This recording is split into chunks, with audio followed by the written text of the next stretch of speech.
Tara dun sa baba.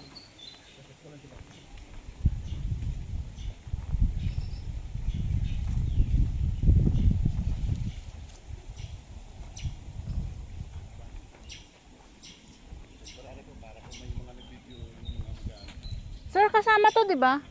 Opo, yan po yung mga. Hanggang doon sa may likod ng kawayan. May bakod na po. Ayun, may kulay blue na yun. Oo. Yun. Yan po yung ano. Opo, yun po yung boundary. Bali, ito yan, sir. Ito po yung magiging open space na sinasabi nyo. Ah, ito. Open space to. Yung Yan may... po yung siguro sa tatama na plano. Yan po yung magiging open space.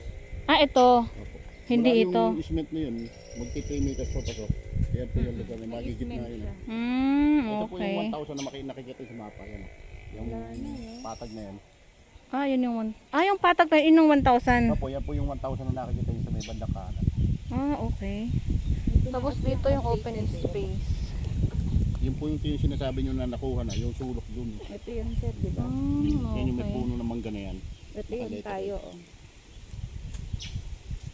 Ano yan naka-yellow? Ito, saan to banda? Itong block na to, block.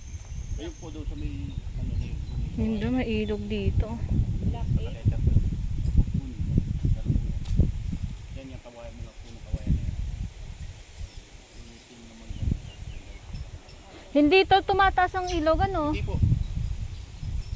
Hindi po mataas yan. Tinanong ko nga rin po yung mga taga-rito na ano, kung inano na ulit baka bata pa rin. Ako, taga-sanggil mo po ako. Hindi po umangat yung... Lihiti mo po ako dito, pinanganak. Ito po.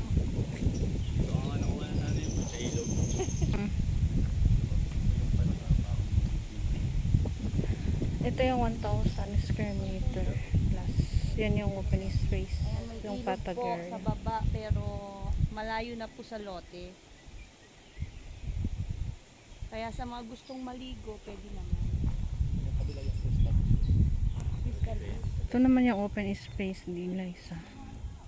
Kasi po sa ano nila, yung mag-undoy, malaki na rin yung tubig ng undoy, hindi yung mga dyan. Hindi yun, kasi sa haba din ng ilog niya. Yung pong dating caretaker dito. Maganda po dito,